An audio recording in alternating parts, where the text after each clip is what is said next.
Hi പ്രിയപ്പെട്ടവരെ, നമ്മൾ ചർച്ച ചെയ്തുകൊണ്ടിരുന്നത് മക്ക വിജയത്തെക്കുറിച്ചാണ്. അതിൻ്റെ പാർട്ട് 1 വീഡിയോ കാണാത്തവരുണ്ടെങ്കിൽ അത് കണ്ട ശേഷം ഇത് കാണണമെന്ന് അഭ്യർത്ഥിക്കുകയാണ്. മക്ക വിജയവുമായി ബന്ധപ്പെട്ടിട്ടുള്ള ചരിത്ര വായനയിൽ അബൂ സുഫിയാൻ ഇസ്ലാം സ്വീകരിച്ചത് എങ്ങനെ എന്നതാണ് നമ്മൾ പറഞ്ഞു നിർത്തിയത്. അതിനുശേഷം എന്തൊക്കെയാണ് ഉണ്ടായതെന്നുള്ളത് നമുക്ക് നോക്കാം. കഴിഞ്ഞ വീഡിയോയിൽ സൂചിപ്പിച്ചതുപോലെ തന്നെ ഇസ്ലാം ചരിത്രവും വികാസവും എന്ന് പറയുന്ന മുജാഹിദുകൾ ഇറക്കിയിട്ടുള്ള ഈ ബുക്കിൽ നിന്ന് തന്നെയാണ് വായിക്കുന്നത്. എന്താണ് ബാക്കി ഭാഗത്ത് പറയണമെന്ന് നോക്കാം. നബിയും സൈന്യവും മക്കയിൽ പ്രവേശിക്കുകയായി സംഘമായി കൊടിയും പിടിച്ചാണ് നീങ്ങുന്നത്. അബൂ സുഫിയാൻ്റെ ഇസ്ലാം സ്വീകരണവുമായി ബന്ധപ്പെട്ട സംഭവങ്ങൾ കഴിഞ്ഞതിന് ശേഷം നബിയും സ്വഹാബത്തും ഒരു കൊടിയൊക്കെ പിടിച്ചിട്ട് മക്കയിലേക്ക് പ്രവേശിക്കുന്നതാണ് ഇവിടെ പറയുന്നത്. എല്ലാവരെയും കാണത്തക്ക വിധം അബൂ സുഫിയാനെ വഴിയിൽ മലയിടുക്കിൽ നിർത്തി അവസാന സംഘത്തിലാണ് നബി സല്ലല്ലാഹു അലൈഹി വസല്ലം ഉണ്ടായത്. അപ്പോൾ ഈ അബൂ സുഫിയാൻ ഇസ്ലാം സ്വീകരിച്ചു എന്നും അബൂ സുഫിയാൻ തങ്ങളുടെ കൂടെയാണ് ഉള്ളത് എന്ന് ഖുറൈശികളെ അറിയിക്കുന്നതിനും അതൊരു യുദ്ധ തന്ത്രമായി ഉപയോഗിച്ചുകൊണ്ട് നമ്മുടെ രാഷ്ട്രീയക്കാരൊക്കെ ഇന്നും ചെയ്യുന്നത് പോലെയുള്ള ഒരു പ്രവൃത്തിയാണ്. സ്വാഭാവികമായിട്ടും ഖുറൈശികളെ സംബന്ധിച്ചിടത്തോളം അവരുടെ നേതാവായ അബൂ സുഫിയാൻ തന്നെ പ്രവാചകൻ്റെ കൂടെ ഇസ്ലാം സ്വീകരിച്ചുകൊണ്ട് വരുന്നു എന്നത് കാണുമ്പോൾ സ്വാഭാവികമായിട്ടും ഖുറൈശികളുടെ മാനസികാവസ്ഥ എന്തായിരിക്കുമെന്ന് നമുക്ക് ഊഹിക്കാം. ആ മാനസികമായിട്ട് അവരെ തകർക്കുന്നതിന് വേണ്ടിയാണ് അബൂ സുഫിയാനെ ഈ വഴിയിൽ മലയിടക്കിൽ തന്നെ നിർത്തിയത്. അങ്ങനെ അവസാന സംഘത്തിലാണ് നബി സല്ലല്ലാഹു അലൈഹി വസല്ലം പോകുന്നത്. അദ്ദേഹം ഖാലിദ് ബിൻ വലീദിനോട് മക്കയിലേക്ക് മേൽഭാഗത്തു കൂടെ പ്രവേശിക്കാൻ പറഞ്ഞു. നബി സല്ലല്ലാഹു അലൈഹി വസല്ലം താഴ്ഭാഗത്തു കൂടിയും നീങ്ങി. മക്ക പട്ടണം മുസ്ലിങ്ങൾക്ക് കീഴടങ്ങാൻ പോവുകയാണ്. തടയാൻ ആരും വന്നില്ല. നബി സല്ലല്ലാഹു അലൈഹി വസല്ലം സൂറത്തുൽ ഫത്ഹ് ഓതിക്കൊണ്ടിരിക്കുന്നുണ്ടായിരുന്നു. ഈ മക്ക വിജയവുമായി ബന്ധപ്പെട്ട സംഭവങ്ങൾ വിവരിക്കുന്ന ഖുർആനിലെ അധ്യായമാണ് സൂറത്തുൽ ഫത്ഹ്. ആ അധ്യായം അദ്ദേഹം ഓതിക്കൊണ്ടിരുന്നു എന്ന്. മക്ക വിജയത്തിന് ഇവർ ഈ കടക്കുന്ന സമയത്ത് നമ്മൾ ശ്രദ്ധിക്കേണ്ട ഒരു കാര്യം, തടയാൻ ആരും വന്നില്ല. യഥാർത്ഥത്തിൽ ഖുറൈശികൾ ഇവരെ തിരിച്ചാക്രമിക്കാനോ പ്രതിരോധം സൃഷ്ടിക്കാനോ ഒന്നും ശ്രമിക്കാതെ എല്ലാ കാര്യങ്ങളും അടിയറ വെച്ചുകൊണ്ട് അങ്ങനെ കീഴ്പ്പെട്ട് നിൽക്കുന്ന ഒരു സാഹചര്യമാണ് അവിടെയുള്ളത്. ഈ കീഴ്പ്പെടുത്തിയത് എങ്ങനെയാണ്? ലാ ഇലാഹ ഇല്ലല്ലാഹ് മുഹമ്മദ് റസൂലുള്ളാഹ് എന്ന കലിമത്തു തൗഹീദിൻ്റെ വാചകം വിശദീകരിച്ചുകൊണ്ട് മനസ്സിൽ അവർക്കത് ബോധ്യപ്പെട്ട് അങ്ങനെ കീഴ്പ്പെട്ട് വന്ന ഒരു സാഹചര്യമല്ല.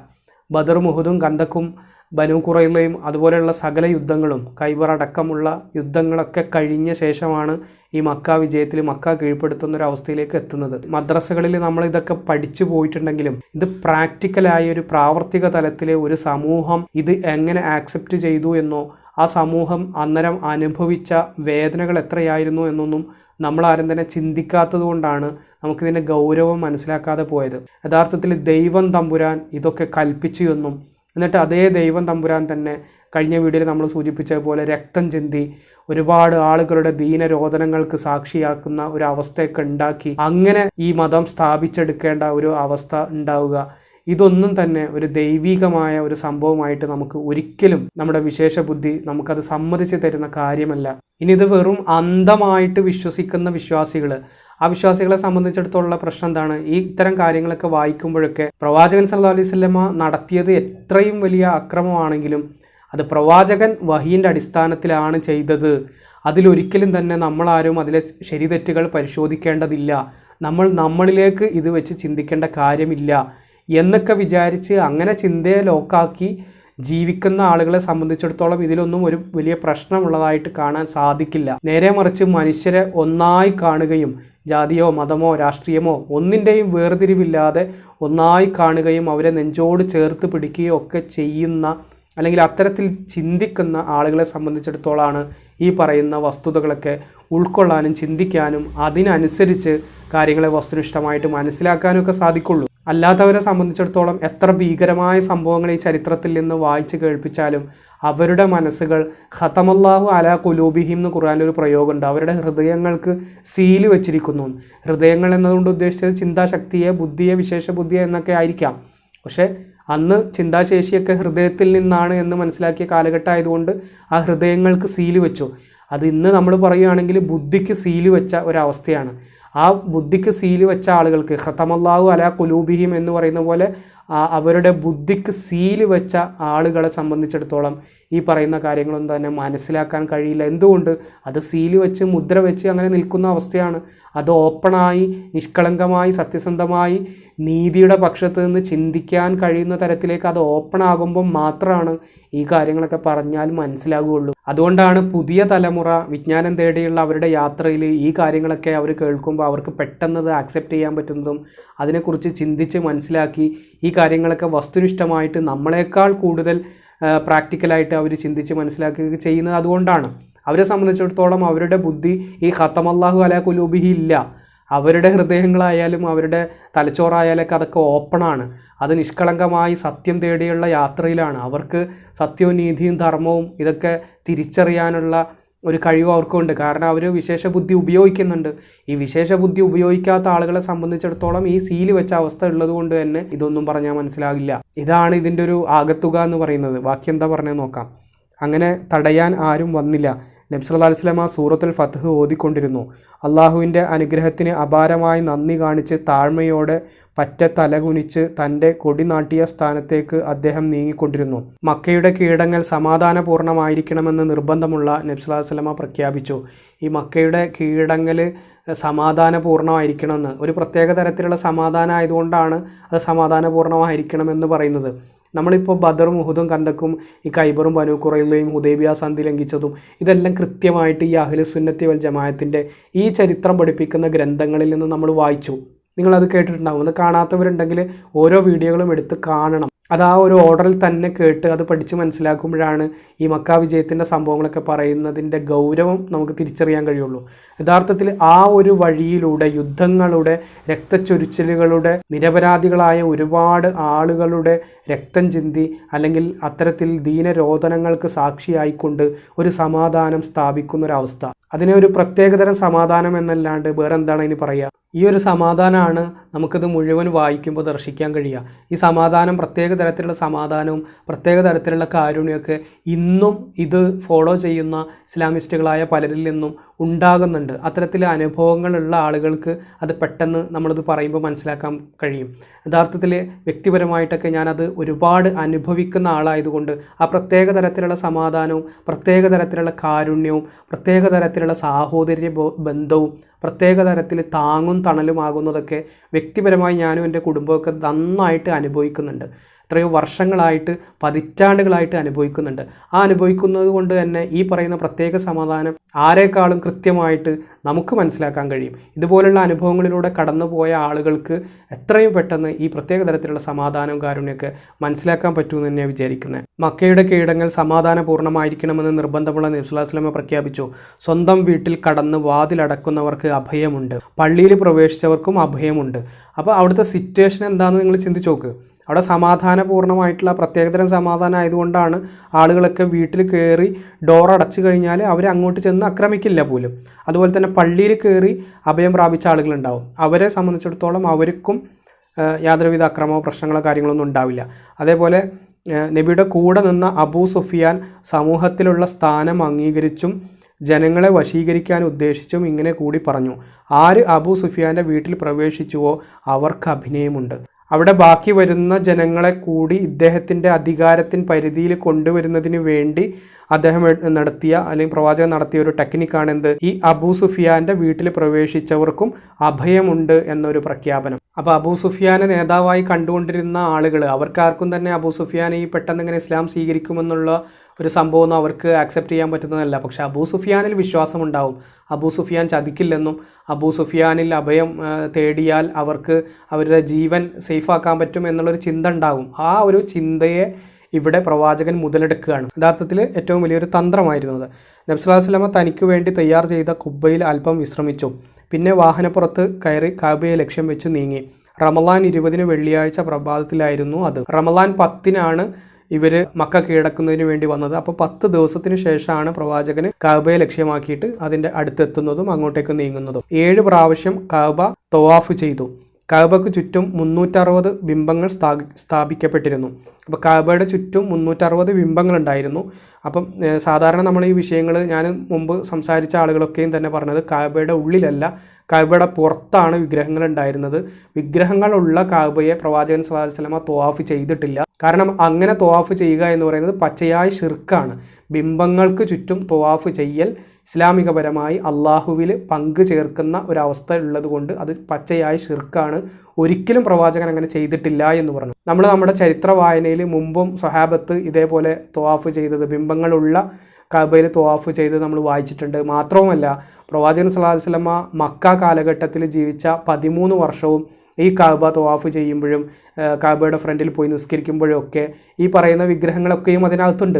വിഗ്രഹങ്ങളുള്ള കഅബയുടെ മുമ്പിൽ നിന്നാണ് പ്രവാചകൻ നിസ്കരിച്ചതും ത്വവാഫ് ചെയ്തതും അതുപോലെയുള്ള സംഗതികളൊക്കെയും ചെയ്തത്. അപ്പോഴൊന്നും ഈ ഷിർക്ക് എന്ന് പറയുന്ന സംഭവമൊന്നും പ്രവാചകൻ ചിന്തിച്ചിട്ട് പോലുമില്ല എന്നല്ലേ അതിൽ നിന്ന് മനസ്സിലാക്കുന്നത്. ഇനി ഇവിടെ സംഭവിച്ചത് ഈ ഇസ്ലാമിസ്റ്റുകളായ പലരും ന്യായീകരിക്കാറുണ്ട്, കഅബയുടെ ചുറ്റും പ്രവാചകൻ ത്വവാഫ് ചെയ്യുന്ന സമയത്ത് കഅബയുടെ പുറത്താണ് വിഗ്രഹങ്ങളുള്ളത്. ഈ ചരിത്ര ഗ്രന്ഥത്തിൽ എന്താണ് പറയുന്നത് നമുക്ക് വായിച്ചു നോക്കാം. കഅബക്ക് ചുറ്റും 360 വിഗ്രഹങ്ങൾ സ്ഥാപിക്കപ്പെട്ടിരുന്നു. തൻ്റെ കയ്യിലുള്ള കൊള്ളിക്കഷ്ണം കൊണ്ട് അവയെല്ലാം പിഴുതെറിഞ്ഞു. സത്യം പുലർന്നു, അസത്യം പരാജയപ്പെട്ടു, അസത്യം പരാജയപ്പെടുക തന്നെ ചെയ്യും എന്ന ഖുർആൻ വചനം അദ്ദേഹം ആവർത്തിച്ചു ഉരുവിടുന്നുണ്ടായിരുന്നു. പിന്നെ ഉസ്മാൻ ബിൻ ത്വൽഹയെ വിളിച്ച് കഅബ തുറക്കാൻ ആവശ്യപ്പെട്ടു. നബി സല്ലല്ലാഹു അലൈഹി വസല്ലമ വാതിൽക്കൽ തന്നെ നിന്നു. കഅബക്ക് അകത്ത് സ്ഥാപിക്കപ്പെട്ടിരുന്ന വൻ വിഗ്രഹങ്ങൾ മുഴുവൻ പുറത്തേക്ക് എറിയപ്പെട്ടു. കഅബക്ക് അകത്ത് സ്ഥാപിക്കപ്പെട്ടിട്ടുള്ള വൻ വിഗ്രഹങ്ങൾ മുഴുവനും പുറത്തേക്ക് എറിയപ്പെട്ടു. ഇവിടെ പ്രവാചകൻ സ്വല്ലല്ലാഹു അലൈഹി വസല്ലമ ത്വവാഫ് ചെയ്തു. ആ ത്വവാഫ് ചെയ്ത ശേഷം കഅബക്ക് ചുറ്റും ഉണ്ടായിരുന്ന 360 വിഗ്രഹങ്ങളെ ഈ കൊള്ളിക്കഷ്ണം കൊണ്ട് അദ്ദേഹം പിഴുതെറിഞ്ഞു. അതിനുശേഷം ഈ ഉസ്മാൻ ബിൻ ത്വൽഹയെ കഅബ തുറക്കാനായിട്ട് ആവശ്യപ്പെട്ടു. അതിനുശേഷമാണ് ഈ പറയുന്ന കഅബ തുറക്കുന്നതും കഅബക്ക് അകത്ത് സ്ഥാപിക്കപ്പെട്ടിരുന്ന വൻ വിഗ്രഹങ്ങൾ മുഴുവൻ പുറത്തേക്ക് എറിയപ്പെട്ടു. അപ്പോൾ ഈ ത്വവാഫ് ചെയ്യുന്ന സമയത്തൊക്കെയും തന്നെ കഅബക്ക് അകത്തുള്ള വൻ വിഗ്രഹങ്ങൾ അതുപോലെ ഇരിക്കുകയാണ്. ഈ വിഗ്രഹങ്ങൾ വെച്ച അല്ലെങ്കിൽ വിഗ്രഹങ്ങൾ കൊണ്ട് നിറഞ്ഞ ഒരു ഗേഹത്തെ, ഒരു ആരാധനാലയത്തെ, ഒരു ക്ഷേത്രത്തെയാണ് ഈ പ്രവാചകൻ എന്ത് ചെയ്തിട്ടുള്ളത്?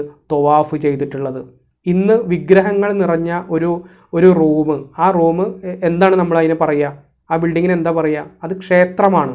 വിഗ്രഹങ്ങൾ കൊണ്ട് നിറഞ്ഞ, വിഗ്രഹങ്ങൾ ദൈവ സങ്കല്പങ്ങളായി കാണുന്ന ആ ഒരു സംഭവത്തെ ക്ഷേത്രം എന്നാണ് പറയുക. ആ ക്ഷേത്രത്തെ പ്രവാചകൻ ത്വവാഫ് ചെയ്യുകയാണ്. ഇന്ന് നമ്മുടെ നാട്ടിലുള്ള ക്ഷേത്രങ്ങളിൽ ഈ പറയുന്ന വിശ്വാസികളായിട്ടുള്ള ആളുകൾ വലതുവശം ഷർട്ടിൻ്റെ ഭാഗം ഓപ്പൺ ആക്കിയിട്ട് ത്വവാഫ് ചെയ്യുന്നത് നമ്മൾ കണ്ടിട്ടുണ്ട്. ഈ സെയിം സംഭവം തന്നെയാണ് അവിടെയും നടക്കുന്നത്. ഈ മതങ്ങളിലുള്ള ഏകദേശം ആചാരാനുഷ്ഠാന കർമ്മങ്ങളൊക്കെ സെയിമാണ്. പിന്നെ ഓരോരുത്തരും അവരവരുടെ, നമ്മുടെ നാട്ടിൽ ദൈവമേ എന്ന് വിളിക്കുന്നു, അവിടെ അള്ളാഹുവെ എന്ന അറബിക് വേർഡ് ഉപയോഗിക്കുന്നു. ഇത്രയേ ഉള്ളൂ. ഈ ചെയ്യുന്ന സംഭവങ്ങളും കാര്യങ്ങളൊക്കെ ഏകദേശം സെയിമാണ്. വലതുവശത്തെ തോൾഭാഗം ഓപ്പൺ ആക്കിയിടുന്നു. ഇത് ക്ഷേത്രത്തിൽ ഇവർ എന്താ പറയുക, ത്വവാഫ് ചെയ്യുമ്പോൾ അല്ലെങ്കിൽ അത് ചുറ്റ് നടക്കുന്ന ആ ഒരു സംഭവം. ഈ സെയിം സംഭവം തന്നെയാണ് ത്വവാഫ് എന്ന് അറബിയിൽ പറയുന്ന കഅബയെ പ്രദക്ഷിണം ചെയ്യുക, വലയം വെക്കുക എന്ന് പറയുന്നത്. ആ സംഭവം ചെയ്യുമ്പോഴും ഈ വലതുവശത്ത് ഓപ്പൺ ചെയ്തിട്ടാണ് അവർ അത് ചെയ്യുന്നത്. ഇഹ്റാമിൻ്റെ വേഷം എന്നൊക്കെ നമ്മൾ സാധാരണ ഈ ഹജ്ജ് ഉംറ ഒക്കെ ചെയ്യാൻ പോകുന്ന ആളുകൾ ഇഹ്റാമിൻ്റെ വേഷം ധരിച്ചുകൊണ്ട് എന്നൊക്കെ നമ്മൾ പറയാറുണ്ടല്ലോ ഈ കർമ്മങ്ങൾ ചെയ്യുമ്പോൾ. ഇതേ സെയിം സംഭവം തന്നെയാണ് നമ്മുടെ ക്ഷേത്രങ്ങളിൽ ചെയ്യുന്നത്. ഈ സെയിം സംഭവം തന്നെയാണ് പ്രവാചകനും ചെയ്തിട്ടുള്ളത്. അപ്പോൾ അന്ന് ഉണ്ടായിരുന്ന അത്തരം ദൈവികമായ വിശ്വാസങ്ങളെയും ആചാരാനുഷ്ഠാന കർമ്മങ്ങളൊക്കെ അതുപോലെ തന്നെ പിന്തുടരുക മാത്രമാണ് പ്രവാചകൻ ചെയ്തിട്ടുള്ളത്. ആകെ ദൈവമേ എന്ന് മലയാളത്തിൽ നമ്മൾ വിളിക്കുന്ന വേർഡിന് പകരം അള്ളാഹുവേ എന്ന് വിളിക്കുന്നു. അള്ളാഹു എന്ന ദൈവസങ്കല്പത്തിന് സഹായികളോ അല്ലെങ്കിൽ പങ്കുകാരൊന്നും ഇല്ല. അങ്ങനെ പങ്കുകാരുണ്ടെന്ന് സങ്കല്പിക്കുന്നത് ഷിർക്കാണ്. അങ്ങനെ പാടില്ല എന്നൊരു വ്യത്യാസം മാത്രമാണ് അതിലുള്ളത്. ഇതെല്ലാം മനുഷ്യർ നിർമ്മിച്ചതാണെന്നുള്ളതിൻ്റെ തെളിവുകളാണ് ഈ പറഞ്ഞ സംഗതികൾ. നമ്മൾ ജസ്റ്റ് ഒന്ന് ചിന്തിച്ചാൽ മാത്രം മതി. ഇത് ചിന്തിക്കുമ്പോൾ മനസ്സിലാകും, ഇതൊക്കെ മനുഷ്യൻ്റെ ബുദ്ധിയിൽ മനുഷ്യൻ തന്നെ നിർമ്മിച്ചെടുത്ത കുറേ ആചാരാനുഷ്ഠാന കർമ്മങ്ങളും കുറേ ദൈവസങ്കല്പങ്ങളും മാത്രമാണിത്. ദൈവമുണ്ടോ ഇല്ലയോ നമുക്കറിയില്ല. ഇനി അങ്ങനെ ഉണ്ടെങ്കിലും ഇല്ലെങ്കിലും ഒക്കെ നമുക്ക് ആ വിശ്വാസം കൊണ്ട് ഒരു സമാധാനം കിട്ടുന്നുണ്ട്, നമുക്കതുകൊണ്ടൊരു ആശ്വാസമാകുന്നുണ്ട് എന്നുണ്ടെങ്കിൽ നമുക്കത് ഫോളോ ചെയ്യാം. പക്ഷെ അതിൻ്റെ പേരിൽ മനുഷ്യരെ പരസ്പരം അകറ്റി ശത്രുക്കളാക്കി അകൽച്ചയുണ്ടാക്കി അവരെ പരസ്പരം തമ്മിൽ തല്ലിച്ച് ഒരു കൂട്ടർ മാത്രം സ്വർഗത്തിലും ബാക്കിയുള്ളവരൊക്കെ നരകത്തിലിട്ട് കരിക്കുകയും ചെയ്യും എന്നുള്ള തിയറികളൊന്നും നമ്മൾ പറയുന്നതിൽ ഒരർത്ഥവുമില്ല, ഒരടിസ്ഥാനവുമില്ല. നമുക്ക് ആർക്കും അറിയാത്തൊരു ദൈവത്തെക്കുറിച്ച് നമ്മൾ തന്നെ സ്വയം ഉണ്ടാക്കിയ ഡെഫിനിഷൻസ് അല്ലാതെ വേറെ ഒരു സംഭവം നമുക്കിതിനെക്കുറിച്ച് അറിയില്ല. അതാണ് യഥാർത്ഥത്തിൽ വസ്തുത. നമ്മൾ അടിസ്ഥാനപരമായിട്ട് ഇതിനൊക്കെ മനസ്സിലാക്കേണ്ട കാര്യം അതാണ്. നമ്മൾ തുടർന്നുള്ള വീഡിയോകളിൽ ഈ ദൈവസങ്കല്പങ്ങളെക്കുറിച്ചുള്ള കാര്യങ്ങളൊക്കെ നമ്മൾ വിശദീകരിക്കുന്നുണ്ട്. അതുകൊണ്ട് അതിലേക്ക് ഡീപ്പായിട്ട് ഇപ്പോൾ പോകുന്നില്ല. കൂട്ടത്തിൽ ബിംബാരാധനയെ എതിർത്തതിൻ്റെ പേരിൽ കടുത്ത യാതന അനുഭവിക്കേണ്ടി വന്ന ഇബ്രാഹിം നബിയുടെ പുത്രൻ ഇസ്മായിലിൻ്റെ വിഗ്രഹവും ഉണ്ടായിരുന്നു. അപ്പോൾ ഇബ്രാഹിം നബിയുടെ മകനായ ഇസ്മായിൽ അലി ഇസ്ലാമിൻ്റെ വിഗ്രഹവും ആ കൂട്ടത്തിലുണ്ടായിരുന്നു എന്നും കാബക്കകത്തുണ്ടായിരുന്ന ചിത്രങ്ങളെല്ലാം മായ്ച്ചു. കാബയിൽ നബി നമസ്കരിച്ചു. മക്കക്കാർ കാബക്ക് ചുറ്റും തടിച്ചു കൂടിയിട്ടുണ്ട്. ജനങ്ങൾ വീടുകളിൽ നിന്ന് ഒഴുകിയെത്തിയിരിക്കുന്നു. അവർ ഈ കാഴ്ചകളെല്ലാം നോക്കിക്കാണുന്നു. തങ്ങളുടെ ദൈവങ്ങളുടെ നിസ്സഹായാവസ്ഥ അവർക്ക് അനുഭവപ്പെടുന്നു. ഇത് അവർ ദൈവങ്ങളായി ആരാധിച്ചിരുന്ന വിഗ്രഹങ്ങളൊക്കെ എടുത്ത് വലിച്ചെറിഞ്ഞപ്പോൾ സ്വാഭാവികമായിട്ടും അവരുടെ ദൈവങ്ങളൊക്കെ പരാജയപ്പെടുകയും മുഹമ്മദ് നബി പറഞ്ഞ ആ ഒരു ദൈവസങ്കല്പം ആണ് ശരി എന്ന് വരുന്നൊരവസ്ഥയാണ്. ഇത് നേരെ തിരിച്ചാണ് സംഭവിച്ചെങ്കിൽ അതായിരിക്കും ശരി. അന്നത്തെ ശരി എന്ന് പറയുന്നത് തിരിച്ചാണ് സംഭവിച്ചെങ്കിൽ ഇപ്പം അബൂ സുഫിയാൻ്റെ നേതൃത്വത്തിലുള്ളൊരു സംഘം പ്രവാചകനെ ഇതേപോലെ ആക്രമിക്കുകയും ഇതേപോലെ പ്രവാചകൻ്റെ ഏതെങ്കിലും പ്രോപ്പർട്ടി അവർ പിടിച്ചടക്കുകയും ചെയ്തു കഴിഞ്ഞാൽ ഏതാണ് ശരിയായ ദൈവസങ്കല്പമായിട്ട് പിന്നീട് അവിടുന്ന് അങ്ങോട്ട് ചരിത്രങ്ങൾ രേഖപ്പെടുത്തുകയും അനുയായികൾ ഉണ്ടാവുകയും ചെയ്യുക? അബൂ സുഫിയാൻ്റെ ദൈവസങ്കല്പമാകുമായിരുന്നു. എന്നാൽ അബൂ സുഫിയാൻ്റെ എന്ന് പറയുമ്പോൾ അബൂ സുഫിയാനും അബൂജഹലും ഒക്കെ അടങ്ങുന്ന ആ ഖുറൈശികളുടെ ദൈവസങ്കല്പമാകുമായിരുന്നു ഇതിന് ഓപ്പോസിറ്റ് ആയിട്ട് ഉണ്ടായാൽ സംഭവിക്കുക. ഇത് ഈ പറയുന്ന രൂപത്തിൽ കൃത്യമായി തന്ത്രങ്ങൾ പ്രയോഗിച്ച് ഇങ്ങനെ ഓരോ ഗോത്രങ്ങളും കീഴ്പ്പെടുത്തി വെൽ പ്ലാൻഡോടുകൂടി പ്രവാചകൻ മുഹമ്മദ് നബി ഈ പറഞ്ഞ രൂപത്തിലൊക്കെ ചെയ്തത് കൊണ്ട് അവർ വിജയിച്ചു. അതിനുശേഷം അവിടെ നിന്ന് അങ്ങോട്ട് ഇത് ദൈവീകമല്ല, ഈ വിജയമൊന്നും ദൈവീകമായിരുന്നില്ല, ഇതൊക്കെ വെറും സാധാരണ ഗോത്രങ്ങൾ കീഴ്പ്പെടുത്തുന്നത് പോലെ രാജ്യങ്ങൾ കീഴ്പ്പെടുത്തുന്നത് പോലെയുള്ള സംഭവങ്ങൾ മാത്രമായിരുന്നു എന്ന്, ഇതിലൊരു ആത്മീയതയും ഇല്ലെന്നും ദൈവം അനുഗ്രഹിച്ച് അവസാനത്തെ വേദഗ്രന്ഥത്തിലൂടെ അവതീർണമായി അങ്ങനെ അവതരിപ്പിച്ചൊരു സംഭവമല്ല ഇന്ന് കാണുന്ന ഇസ്ലാം എന്നുള്ളത് അതിനുശേഷമുള്ള ചരിത്രങ്ങൾ പഠിക്കുമ്പോൾ കൃത്യമായിട്ട് നമുക്ക് മനസ്സിലാക്കാൻ സാധിക്കും. അതിനുശേഷം ജനങ്ങളെ, നിങ്ങളെയെല്ലാം സൃഷ്ടിച്ചത് ഒരാണിൽ നിന്നും ഒരു പെണ്ണിൽ നിന്നുമാണ് എന്ന ഖുർആൻ വാക്യം അദ്ദേഹം ഓതിക്കൊടുത്തു. മുഹമ്മദിനെ ക്രൂരമായി മർദ്ദിക്കുകയും വധിക്കാൻ ശ്രമിക്കുകയും മുഹമ്മദിനെയും അനുയായികളെയും ജന്മനാട്ടിൽ നിന്ന് അടിച്ചോടിക്കുകയും അവരുടെ നേരെ യുദ്ധം നയിക്കുകയും ചെയ്ത തങ്ങളെ ഇതാ മുഹമ്മദ് കീഴ്പ്പെടുത്തിയിരിക്കുന്നു. എന്തു പ്രതികാര നടപടിയാണ് മുഹമ്മദ് സ്വീകരിക്കാൻ പോകുന്നതെന്ന് അവർ ഉത്കണ്ഠയോടെ ഉറ്റുനോക്കി നിന്നു. അന്നേരം നബി സ്വല്ലല്ലാഹു അലൈഹി വസല്ലം അവരോട് ചോദിക്കുകയാണ്, ഹേ ഖുറൈശി സമൂഹമേ, ഞാൻ നിങ്ങളെ എന്ത് ചെയ്യുമെന്നാണ് നിങ്ങൾ വിചാരിക്കുന്നത്? അവർ പറഞ്ഞു, നല്ലത് മാത്രം. താങ്കൾ മാന്യനായ സഹോദരൻ്റെ പുത്രൻ. അപ്പോൾ തിരുമേനി പ്രഖ്യാപിക്കുകയാണ്, പോവുക, നിങ്ങളെയെല്ലാം വെറുതെ വിട്ടിരിക്കുന്നു. അൻതുമുത്തുലഖാ ഇദ്ഹബു അൻതുമുത്തുലഖാ എന്ന് പറയുന്ന ആ ഒരു രംഗാണിത്. അങ്ങനെ ചരിത്രത്തിൽ മുമ്പൊരിക്കലും ദർശിച്ചിട്ടില്ലാത്ത, എന്നും ചരിത്രത്തിൽ ശോഭിച്ചുകൊണ്ടിരിക്കുന്ന ഒരു ഉജ്ജ്വലമായ മാതൃക. ഇത് യഥാർത്ഥത്തിൽ അങ്ങനെ ഛിന്ന ഭിന്നമായി കിടക്കുന്ന, ഇതിലൊരു പോസിറ്റീവ് വശം എന്ന് നമുക്ക് പറയാൻ പറ്റുന്നൊരു സംഗതി ചരിത്രം മൊത്തത്തിൽ നമ്മളിങ്ങനെ വായിച്ചു നോക്കുമ്പോൾ എനിക്ക് പേഴ്സണലി തോന്നിയൊരു കാര്യം, ഈ ഛിന്ന ഭിന്നമായി കിടന്നിരുന്ന അറേബ്യൻ ഗോത്രങ്ങളുണ്ട്. ഇവർ പരസ്പരം അങ്ങോട്ടും ഇങ്ങോട്ടും ഗോത്രങ്ങൾ, അറബികൾ തന്നെ പരസ്പരം അങ്ങോട്ടും ഇങ്ങോട്ടും ഛിന്ന ഭിന്നമായി പരസ്പരം അങ്ങോട്ടും ഇങ്ങോട്ടൊക്കെ ഈ വൈരാഗ്യവും വാശിയും ഒക്കെ വെച്ചിട്ട് അങ്ങനെ യുദ്ധങ്ങൾ ചെയ്തിരുന്ന, യുദ്ധങ്ങൾ മീൻസ് പരസ്പരം ഗോത്രങ്ങളെ ആക്രമിച്ചിട്ട് അവരുടെ സ്വത്ത് പിടിച്ചടക്കി, അങ്ങനെ യുദ്ധം എന്ന് പറയുന്നത് വാർ വൈൻ വ്യുമൺ, WWൻ്റെ ആൾക്കാരാണ്, വാർ വൈൻ വ്യുമൺ. ഈ 3 സംഗതികൾ അവരുടെ എന്താ പറയുക രക്തം ഓടുന്നിടത്തൊക്കെ ഉള്ള ഒരു ചിന്താഗതിയാണ്. അത്തരത്തിലുള്ള ചിന്താഗതി പേറുന്ന അത്രയും വികൃതമായിട്ടുള്ള മനസ്സിൻ്റെ ഉടമസ്ഥരായിട്ടുള്ള ആളുകളാണ്. അങ്ങനെ ഉണ്ടായിരുന്ന ആ ഗോത്രങ്ങളെയൊക്കെ ഈ ഒരു ആദർശത്തിൻ്റെ പേരിൽ, അഥവാ ലാ ഇലാഹ ഇല്ലല്ലാഹ് മുഹമ്മദ് റസൂലുള്ളാഹി എന്ന് പറയുന്ന ആദർശം അത് ദൈവികമാണെന്നും അത് ദൈവത്തിൽ നിന്നുള്ളതാണെന്നും താൻ പ്രവാചകനാണെന്നുള്ള ആ ഒരു തിയറിയിൽ ഈ പറഞ്ഞ ഗോത്രങ്ങളെയൊക്കെ ഒരുമിപ്പിക്കാൻ കഴിഞ്ഞു. അവർ പിന്നീട് അങ്ങോട്ട് ഈ പറയുന്ന ലാ ഇലാഹ ഇല്ലല്ലാഹ്ക്ക് കീഴിൽ ഒന്നിച്ച് അങ്ങനെ ജീവിക്കുന്നൊരവസ്ഥ. അപ്പോഴും പ്രശ്നങ്ങളുണ്ട്, യുദ്ധങ്ങളുണ്ട്, ആക്രമണങ്ങളൊക്കെ ഉണ്ട്. പക്ഷേ അന്ന് ഛിന്ന ഭിന്നമായി കിടന്നിരുന്ന ആ ഒരു അവസ്ഥയിൽ നിന്ന് ചെറിയൊരു പ്രോഗ്രസീവായിട്ടുള്ളൊരു അവസ്ഥയിലേക്ക് അവരെത്താൻ പ്രവാചകൻ്റെ ഈ ഒരു സംഗതി കൊണ്ട് കഴിഞ്ഞിട്ടുണ്ട്. അതൊരു യാഥാർത്ഥ്യമാണ്. അത് നമ്മൾ ഇത്തരം കാര്യങ്ങളൊക്കെ വിമർശിക്കുമ്പോൾ പോലും അങ്ങനെ ഒരു പോസിറ്റീവായിട്ടുള്ളൊരു വശം അവിടെ ഉണ്ടായിട്ടുണ്ട്. പക്ഷേ അങ്ങനെ ഒരു പോസിറ്റീവായ അവസ്ഥ ഉണ്ടാകുന്നതിന് നിരപരാധികളായ ഒരുപാട് ആളുകളുടെ രക്തം ചിന്തേണ്ടി വന്നിട്ടുണ്ട്. അത് നമ്മളതിൽ വിമർശിക്കുന്ന പോയിന്റ് ദൈവം അങ്ങനെ രക്തം ചിന്തേണ്ട ഒരു സാഹചര്യം ഉണ്ടാക്കി എന്നതാണ്. ദൈവികമായ ഒരു സമാധാനം സ്ഥാപിക്കലായിരുന്നെങ്കിൽ ഒരിക്കലും രക്തം ചിന്തിക്കൊണ്ട് പരസ്പരം ഈ ഗോത്രങ്ങളെ ആക്രമിച്ചു കൊണ്ടിരുന്ന ആ പ്രവൃത്തി, ആ ഒരു കലാപരിപാടി തന്നെ ഒരു പ്രവാചകൻ, ശാന്തിയുടെയും സമാധാനത്തിൻ്റെയും റഹ്മത്തുൽ ആലമീനായ പ്രവാചകനും അത് തന്നെ ആ മാർഗം തന്നെ പിന്തുടരേണ്ടി വന്നു എന്ന് പറയുന്നിടത്താണ് ഇത് ദൈവികമല്ല എന്നൊരവസ്ഥ വരുന്നത്. ആ ഒരു പോയിൻ്റാണ് നമ്മളിതിൽ നിന്ന് ഊന്നി പറയാൻ ആഗ്രഹിക്കുന്നത്. അല്ലാതെ യഥാർത്ഥത്തിൽ ആ ഛിന്ന ഭിന്നമായി കിടന്നിരുന്ന വർഷങ്ങളായിട്ട് എന്താ പറയുക, ഒട്ടകത്തിൻ്റെ കയറിന് വേണ്ടി പോലും പരസ്പരം കൊല്ലങ്ങളോളം യുദ്ധം ചെയ്തിരുന്ന, അക്രമങ്ങൾ അഴിച്ചുവിട്ടിരുന്ന ആളുകളാണ് ഈ അറബികൾ. അന്നത്തെ കാലഘട്ടത്തിൽ അറബികൾ എന്ന് ചരിത്രത്തിൽ നമുക്ക് കാണാം. അപ്പോൾ ആ ഒരു മാനസികാവസ്ഥയിലുള്ള ആളുകളെ ഒരു പോയിന്റിലേക്ക്, ഒരു ബിന്ദുവിലേക്ക് ഒരുമിപ്പിക്കാനായിട്ട് കഴിഞ്ഞു എന്നുള്ളത് പ്രവാചകൻ മുഹമ്മദ് നബി സ്വല്ലല്ലാഹു അലൈഹി വസല്ലമയുടെ ഒരു ക്രെഡിറ്റ് ആയിക്കൊണ്ട്, അല്ലെങ്കിൽ ഒരു യുദ്ധതന്ത്രമായി, ഒരു ഗോത്ര നേതാവിൻ്റെ തന്ത്രമായിക്കൊണ്ട്, അദ്ദേഹത്തിൻ്റെ കഴിവായിക്കൊണ്ട് തന്നെ നമുക്കതിൽ മനസ്സിലാക്കാൻ സാധിക്കും. അത് ഒരിക്കലും തന്നെ അദ്ദേഹം ചെയ്ത അക്രമത്തിൻ്റെയോ അല്ലെങ്കിൽ ഈ പറഞ്ഞ ദീനരോധനങ്ങളുടെ, സ്ത്രീകളെയും കുട്ടികളുടെയും അതേപോലെ തന്നെ കൃഷിസ്ഥലങ്ങളുടെയും അതുപോലെ ഒരുപാട് മൃഗങ്ങളുടെയൊക്കെ കാര്യത്തിൽ അദ്ദേഹം ചെയ്ത ആ അക്രമത്തിൻ്റെയും കൊലയുടെയും ആ കാര്യങ്ങളെ ന്യായീകരിച്ചു കൊണ്ടല്ല, അതിനൊക്കെയും തന്നെ അതിശക്തമായ ഭാഷയിൽ വിമർശിച്ചുകൊണ്ട് ഒരിക്കലും നമുക്കത് അംഗീകരിക്കാൻ കഴിയാത്ത കാര്യമാണ് എന്ന് പറഞ്ഞുകൊണ്ട് തന്നെ ഈ ഒരു വസ്തുത നമ്മൾ മനസ്സിലാക്കണം. നമ്മൾ ചരിത്രം നിഷ്കളങ്കമായിട്ടാണ് വായിക്കുന്നത്, സത്യസന്ധമായിട്ടാണ് വായിക്കുന്നത്. കേവലമായ ഒരു വിമർശനം വിമർശിച്ച് അതിൻ്റെ മുകളിലൊരു സൗധം പണിയാനൊന്നും ആഗ്രഹമില്ലാത്തത് കൊണ്ടാണ് സത്യസന്ധമായി നിഷ്കളങ്കമായി നീതിപൂർവ്വം നമ്മളിത് വായിച്ചു പോകുന്നത്. വിശ്വാസികളായാലും അവിശ്വാസികളായാലും ആ ഒരു പോയിന്റ് കൃത്യമായി മനസ്സിലാക്കണമെന്ന് അഭ്യർത്ഥിക്കുകയാണ്.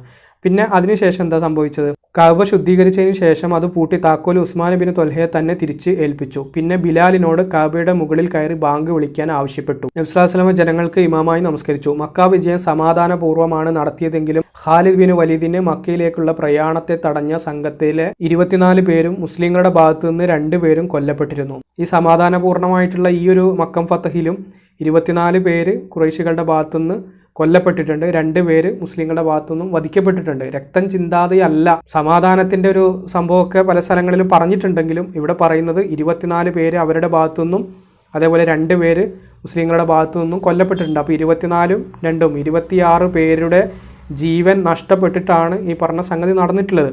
പക്ഷേ ചരിത്രങ്ങൾ വിവരിക്കുന്ന ഇസ്ലാമിസ്റ്റുകളായിട്ടുള്ള പണ്ഡിതന്മാർ ഇതൊന്നും അങ്ങനെ കാര്യമായിട്ട് പറയാറില്ല. നമ്മളെ സംബന്ധിച്ചിടത്തോളം 24 പേര് ഖുറൈശികളുടെ ഭാഗത്തുനിന്നും 2 പേര് മുസ്ലിങ്ങളുടെ ഭാഗത്തും എല്ലാം നമുക്ക് മനുഷ്യരാണ്.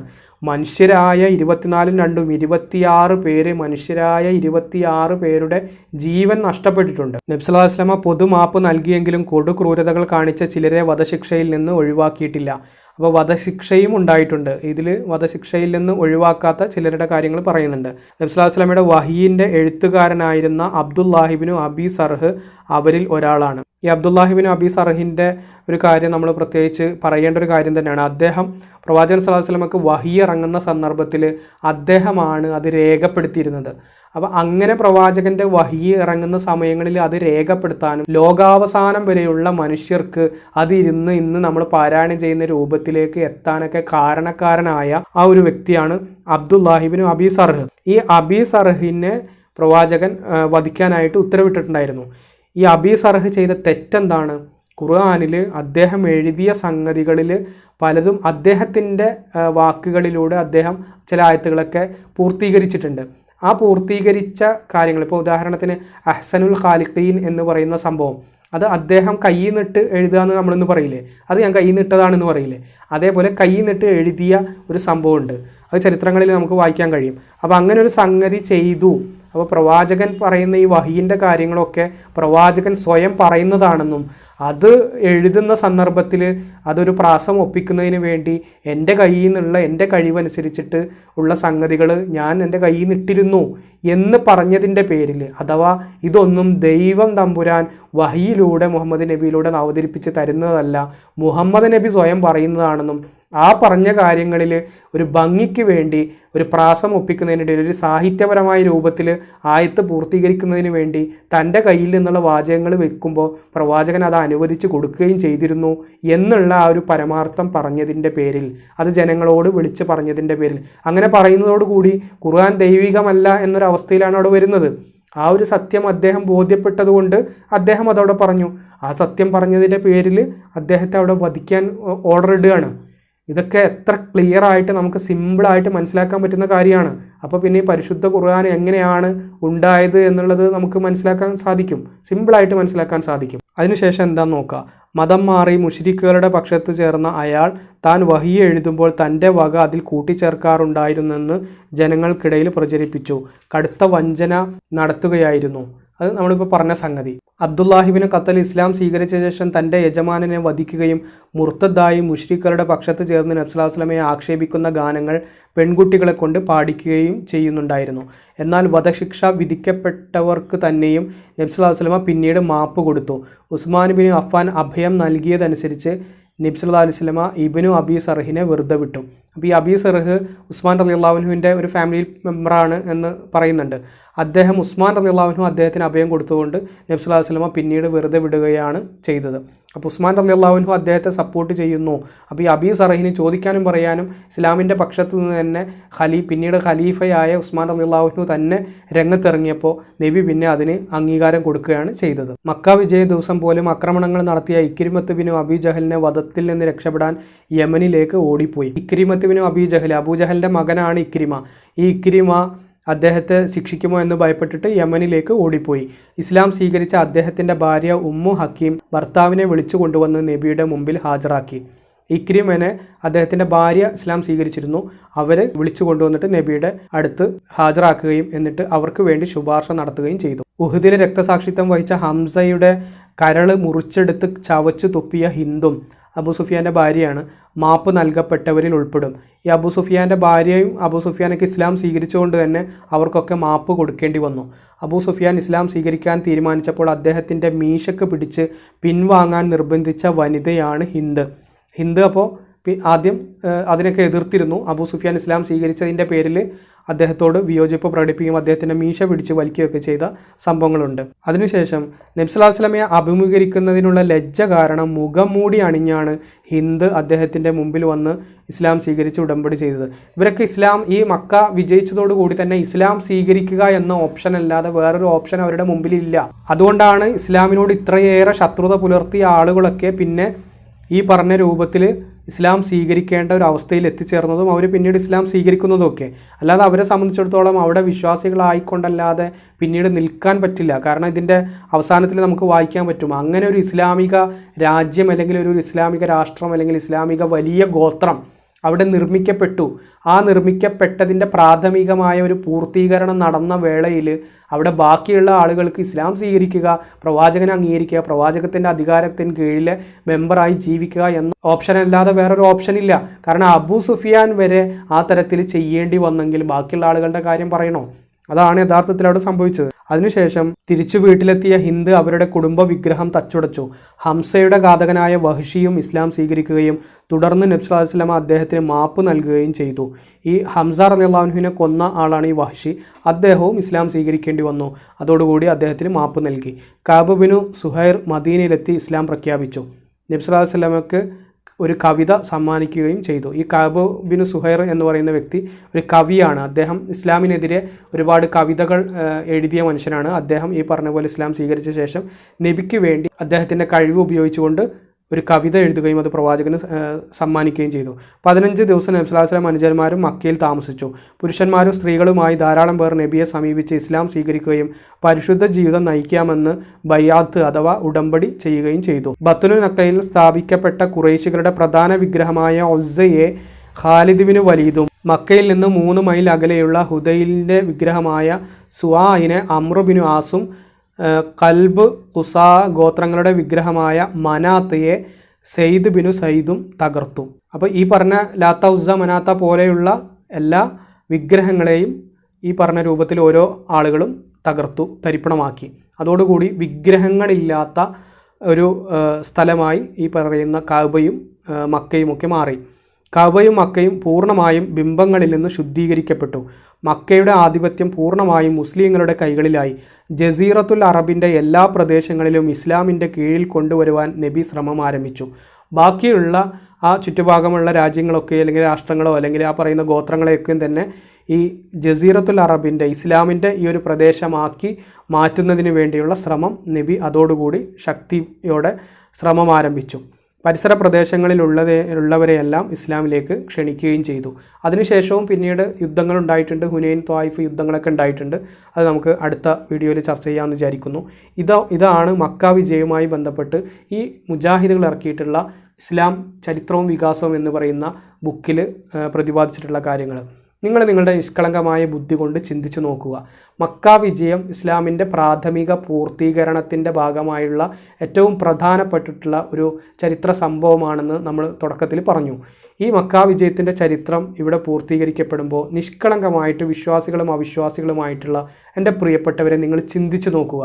ഈ തരത്തിൽ ഒരു സമാധാനത്തിൻ്റെ ദൈവിക സന്ദേശം, അത് ദൈവത്തിൻ്റെ ആധിപത്യം സ്ഥാപിക്കുക, ഈ പറഞ്ഞ സംഭവങ്ങളൊക്കെ ഈ രൂപത്തിലാണ് ഉണ്ടായിട്ടുള്ളത്. നിങ്ങൾ കൃത്യമായിട്ട് ഓരോ യുദ്ധങ്ങളുടെ ചരിത്രവും ഇപ്പോൾ മക്കം ഫത്ഹ് വരെ, മക്ക വിജയം വരെ നമ്മൾ അവതരിപ്പിച്ചു കഴിഞ്ഞു. ഇത് കൃത്യമായിട്ട് ആദ്യം മുതൽ ഒരു പഠന വിധേയമാക്കുന്നൊരവസ്ഥയിൽ തന്നെ പഠിക്കണമെന്ന ആഗ്രഹത്തോടു കൂടി നിഷ്കളങ്കമായിട്ട് ഈ വീഡിയോകൾ ഓരോന്നും പഠന വിധേയമാക്കുക. അതിലെന്തെങ്കിലും നിങ്ങൾക്ക് ഡൗട്ടുകളോ പോരായ്മകളോ അതങ്ങനെയല്ലല്ലോ കിതാബിൽ അങ്ങനെ വന്നാൽ ഇങ്ങനെ വരാൻ സാധ്യതയില്ലേ എന്നൊക്കെ തരത്തിൽ എന്തെങ്കിലും ഒരു ഡൗട്ടോ കാര്യങ്ങളൊക്കെ തോന്നുകയാണെങ്കിൽ നമ്മുടെ വാട്സപ്പ് നമ്പർ നമ്മൾ ഈ സ്ക്രീനിൽ കാണിക്കുന്നുണ്ട്. അതേപോലെ തന്നെ ചാനലിൻ്റെ ഡിസ്ക്രിപ്ഷനിലുണ്ട്. ആ വാട്സപ്പ് നമ്പറിൽ നിങ്ങൾക്ക് കോൺടാക്റ്റ് ചെയ്യാം. അതിൽ നിങ്ങൾക്ക് നിങ്ങളുടെ സംശയങ്ങൾ എഴുതിയും ചോദിക്കുക, വോയിസ് ആയിട്ട് ചോദിക്കുക ഒക്കെ ചെയ്യാം. നമ്മളെ സംബന്ധിച്ചിടത്തോളം ഈ കിതാബിൽ എന്താണോ പറഞ്ഞത്, അഹ്ലുസുന്നത്തി വൽ ജമാഅത്തിൻ്റെ കിതാബ് വായിച്ചിട്ട് നമുക്കെന്താണോ മനസ്സിലായത് അത് സത്യസന്ധമായിട്ട് നിങ്ങളുടെ മുമ്പിൽ അവതരിപ്പിക്കുകയാണ് ചെയ്തിട്ടുള്ളത്. ഇതിൽ നിങ്ങൾ ഇത് സത്യസന്ധമല്ല എന്ന് നിങ്ങൾക്ക് തോന്നുന്ന എന്തെങ്കിലും കാര്യങ്ങളുണ്ടെങ്കിൽ നിങ്ങളത് ചൂണ്ടിക്കാണിക്കുമ്പോൾ തീർച്ചയായിട്ടും ആ കാര്യത്തെക്കുറിച്ച് പഠിക്കാനും അതിൽ എന്തെങ്കിലും അപാകതകൾ സംഭവിച്ചിട്ടുണ്ടെങ്കിൽ നമുക്കത് തിരുത്താനും കാരണമാകും. എൻ്റെ പ്രിയപ്പെട്ട വിശ്വാസികളെ, നിങ്ങൾ ചെയ്യേണ്ടത് അതാണ്. അല്ലാതെ വീഡിയോക്ക് അടിയിൽ വന്നിട്ട് എൻ്റെ പ്രിയപ്പെട്ട മാതാപിതാക്കളെയും അതുപോലെ തന്നെ എന്നെ വ്യക്തിപരമായും ഒക്കെ പച്ചത്തെറി വിളിക്കുകയും ഭീഷണിപ്പെടുത്തുകയൊക്കെ ചെയ്യുന്നത് യഥാർത്ഥത്തിൽ ഈ പറയുന്ന കാരുണ്യത്തിൻ്റെ, ഈ പ്രത്യേക തരത്തിലുള്ള കാരുണ്യത്തിൻ്റെയും സമാധാനത്തിൻ്റെയും ആ ഒരു തിയറി ഫോളോ ചെയ്തത് കൊണ്ട് സംഭവിക്കുന്നതല്ലേ. ഈ തെറി വിളിക്കുന്ന, തെറി കമൻ്റ് എഴുതുന്ന ആളുകൾക്ക് അബൂബക്കർ റളിയല്ലാഹു അൻഹുവിൽ മാതൃകയുണ്ട്. കാരണം അബൂബക്കർ റളിയല്ലാഹു അൻഹു വിളിച്ച പച്ചത്തെറി നമ്മൾ മുമ്പൊരു വീഡിയോയിൽ സൂചിപ്പിച്ചിട്ടുണ്ട്, നമ്മുടെ ചാനലിലേക്ക് കിടക്കുന്നുണ്ട്. ആ പച്ചത്തെറി അബൂബക്കർ സിദ്ദീഖ് റളിയല്ലാഹു അൻഹുവിന് വിളിക്കാമെങ്കിൽ ബാക്കിയുള്ള ആളുകൾക്ക് വിളിച്ചൂടെ എന്ന് അവർ ചിന്തിക്കുകയും അത് വിളിക്കുകയും ചെയ്യുക സ്വാഭാവികമല്ലേ. കാരണം അതൊരു തെറ്റായിട്ട് അവർ കാണുന്നില്ല. നമ്മളൊരാളെ തെറി വിളിക്കുമ്പോൾ അല്ലെങ്കിൽ അയാളെ അപമാനിക്കുമ്പോൾ, അയാളുടെ മേത്ത് കുതിര കയറുമ്പോൾ അത് തെറ്റാകുന്നത് അത് തെറ്റാണെന്ന് നമ്മുടെ മനസ്സാക്ഷി നമ്മളോട് പറയുന്നത് കൊണ്ടാണ്. നമ്മളതിൽ നിന്ന് പിൻവാങ്ങുന്നത് നമ്മുടെ വ്യക്തിത്വത്തിന് ചേർന്ന ഒരു സംഭവമല്ല തെറിവിളി എന്ന് നമുക്ക് ബോധ്യമുള്ളത് കൊണ്ടാണ്. നേരെ മറിച്ച് ദൈവം തമ്പുരാൻ തന്നെ അവതരിപ്പിച്ച ഗ്രന്ഥത്തിൽ അല്ലെങ്കിൽ അത് പഠിപ്പിച്ച പ്രവാചകനിലും സ്വഹാബത്തിലും ഒക്കെ അത്തരത്തിലുള്ള വൃത്തികെട്ട മനുഷ്യത്വ വിരുദ്ധമായിട്ടുള്ള മാനവിക മൂല്യങ്ങളെ കാറ്റിൽ പറത്തിക്കൊണ്ടുള്ള ഈ പറഞ്ഞ സ്വഭാവ വൈകൃതങ്ങളും പ്രവൃത്തികളൊക്കെ ഉണ്ടെങ്കിൽ അത് അനുവദിച്ചിരുന്നെങ്കിൽ, അവരത് ചെയ്തിരുന്നെങ്കിൽ ഈ പറയുന്ന മനുഷ്യർക്ക് അത് ചെയ്യാൻ അത് പ്രചോദനമാകില്ലേ? ആ പ്രചോദനത്തിൽ നിന്നല്ലേ ഈ തെറി വിളിക്കുന്നത്? നിങ്ങൾ ചിന്തിച്ചു നോക്കൂ. ഇത് തെറ്റാണ്, ഇത് തിരുത്തേണ്ടതാണ്. ഇത്തരം കാര്യങ്ങൾ, ഈ വൈകൃതങ്ങളൊക്കെ ഒഴിവാക്കി മനുഷ്യൻ വ്യക്തിപരമായി നല്ല മനുഷ്യനാകുകയാണ് വേണ്ടത്. അത് ഏതെങ്കിലും ഒരു പ്രത്യേക മതം സ്വീകരിച്ചാൽ മാത്രമേ കിട്ടൂ എന്നുള്ളത് ഓരോ മതത്തിൻ്റെ മതാധ്യക്ഷന്മാർ അല്ലെങ്കിൽ പുരോഹിത വർഗം വെറുതെ നമ്മളെ പറഞ്ഞ് പറ്റിക്കാൻ വേണ്ടി പറയുന്ന ഡയലോഗ് മാത്രമാണ്. ഇത് ഓരോ മതാധ്യക്ഷന്മാരും പറയുന്നുണ്ട്. ഇത് ഇസ്ലാമിസ്റ്റുകൾ മാത്രമല്ല, എല്ലാ മതത്തിലെ ഇത്തരം പൗരോഹിത്യ വർഗം ഇത് തന്നെയാണ് പറയുന്നത്. അവരവരുടെ മതം സ്വീകരിക്കലാണ് മോക്ഷത്തിനുള്ള വഴി അല്ലെങ്കിൽ സ്വർഗപ്രവേശനത്തിന് കാരണമാകുന്ന വഴി എന്ന് അവർ പറഞ്ഞുകൊണ്ട് അതിലേക്ക് ക്ഷണിക്കുകയും അത് സ്വീകരിച്ചിട്ടില്ലെങ്കിൽ കത്തിയാളുന്ന നരകമാണ് എന്നാണ് ഓരോ മതങ്ങളും പഠിപ്പിക്കുന്നത്. ഇസ്ലാമിസ്റ്റുകൾക്ക് അത് കുറച്ച് കൂടുതൽ വൈകാരികമായിട്ടാണ് ഓരോ കാര്യങ്ങളെയും അവർ എടുക്കുന്നത്. പ്രവാചകനോടുള്ള സ്നേഹമായാലും ഈ പറയുന്ന കാര്യങ്ങൾ, ദീനിൻ്റെ ഏത് കാര്യങ്ങളും വൈകാരിക തരത്തിലാണ് അവർ അവതരിപ്പിക്കലും അതേപോലെ തന്നെ അത് ജനങ്ങളിൽ അടിച്ചേൽപ്പിക്കലും ഒക്കെ. ആ മനുഷ്യൻ്റെ വൈകാരികമായിട്ടുള്ള മേഖലകളിലൊക്കെയും തന്നെ ഇസ്ലാമിസ്റ്റുകൾ കൈവെക്കുകയും അത് വെച്ച് ബാർഗൻ ചെയ്യുകയൊക്കെ ചെയ്യുന്നൊരവസ്ഥ. നിനക്ക് ശാന്തി സമാധാനത്തോടു കൂടി ബാക്കിയുള്ള ജീവിതം ജീവിക്കണോ, അല്ലെങ്കിൽ നിൻ്റെ പ്രശ്നങ്ങൾ സോൾവ് ചെയ്യണോ, നീ ഈ പറയുന്ന തരത്തിലേക്ക് ഇസ്ലാമിലേക്ക് വാ. ഞങ്ങൾ ഇസ്ലാമിസ്റ്റുകൾ പറയുന്ന ഇസ്ലാമുണ്ട്, ആ പ്രത്യേക തരത്തിലുള്ള കാരുണ്യവും പ്രത്യേക തരത്തിലുള്ള സമാധാനമൊക്കെ ഉള്ള ആ ഒരു ഇസ്ലാമിലേക്ക് നീ തിരിച്ചു വന്നാൽ നിനക്ക് ശാന്തി സമാധാനമുള്ള ജീവിതം ഉണ്ടാവും. ഇതല്ലേ 1400 കൊല്ലം മുമ്പുണ്ടായത്?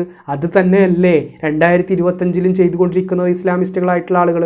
എൻ്റെ പ്രിയപ്പെട്ട വിശ്വാസികളെ, ഇത് ഇത്തരത്തിൽ തന്നെ സിമ്പിളായിട്ട് നിങ്ങളോട് പറയുന്നത് വ്യക്തിപരമായിട്ട് ഈ ഉള്ളവനും കുടുംബവുമൊക്കെ ഏതാനും പതിറ്റാണ്ടുകളായിട്ട് അനുഭവിച്ചു കൊണ്ടിരിക്കുന്ന തീരാത്ത നൊമ്പരങ്ങളുടെ ആഴമേറിയ മുറിവുകൾ മനസ്സിൽ കിടന്ന് തിളക്കുന്നത് കൊണ്ടാണ്. ഈ തരത്തിൽ ഈ ഉള്ളവനും കുടുംബവും ശബ്ദിച്ചിട്ടില്ലെങ്കിൽ ഈ ദുനിയാവിൽ പിന്നെ ആരാണ് ശബ്ദിക്കുക? ഇത് ഈ തരത്തിൽ സത്യസന്ധമായിട്ട് നിങ്ങൾ ഏത് ഭൂതക്കണ്ണാടി വെച്ച് നോക്കി പരിശോധിച്ചാലും ഇതിൽ കളവായിക്കൊണ്ട് ഇല്ലാത്തൊരു കാര്യം പ്രവാചകനെയോ സ്വഹാബത്തിനോ അപമാനിക്കാനായിക്കൊണ്ട് ഒരു അരവാക്ക് നമ്മൾ ഉച്ചരിച്ചിട്ടുണ്ടെങ്കിൽ തീർച്ചയായിട്ടും അത് തിരുത്താൻ, പരസ്യമായിട്ട് തന്നെ തിരുത്താൻ നമ്മൾ തയ്യാറാണ്. എൻ്റെ പ്രിയപ്പെട്ട വിശ്വാസികളെ, ഇതൊരു വലിയ ദൗത്യമാണ്. ഈ ദൗത്യ നിർവഹണത്തിൽ സത്യസന്ധരായ, നീതിയോടെ കാര്യങ്ങൾ മനസ്സിലാക്കുന്ന, നിഷ്കളങ്കമായി ചിന്തിക്കുന്ന, സത്യത്തോടൊപ്പം മരണം വരെ ജീവിച്ചു മരിക്കാൻ തയ്യാറായ നല്ല മനുഷ്യരായിട്ടുള്ള ആളുകളുടെ പിന്തുണ തീർച്ചയായിട്ടും ഈ ഒരു ദൗത്യത്തിന് ആവശ്യമുണ്ട്. അത് ആവശ്യമായി വന്നിരിക്കുന്ന ഏറ്റവും പ്രധാനപ്പെട്ട അവസ്ഥകളിലൂടെയാണ് നമ്മൾ കടന്നു പോകുന്നത്. തീർച്ചയായിട്ടും നിങ്ങളുടെ അകമഴിഞ്ഞ സഹായ സഹകരണങ്ങൾ ഉണ്ടാകണം. അത് ഏത് തരത്തിലുള്ള സഹായ സഹകരണങ്ങളായാലും നിങ്ങൾക്ക് ചാനലിൻ്റെ ഡിസ്ക്രിപ്ഷനിൽ അതിനുള്ള ഡീറ്റെയിൽസുകളൊക്കെ കൊടുത്തിട്ടുണ്ട്. വീഡിയോകളുടെ അടിയിലും അത്തരം ഡീറ്റെയിൽസുകളുണ്ട്.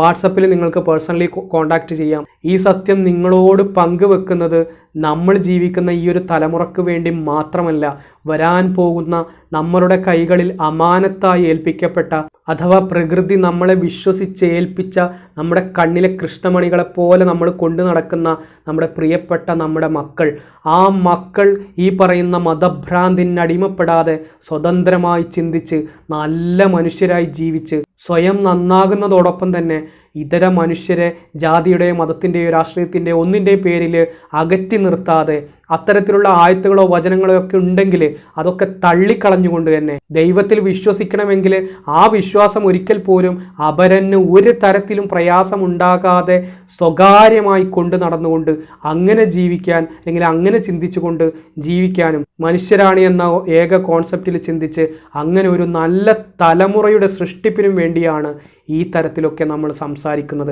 ചരിത്രത്തിൻ്റെ അടുത്ത ഭാഗം അടുത്ത വീഡിയോയിൽ നമുക്ക് ചർച്ച ചെയ്യാം. എല്ലാ നന്മകളും ഉണ്ടാകട്ടെ എന്ന് ആത്മാർത്ഥമായി ആശംസിക്കുന്നു. Thank you.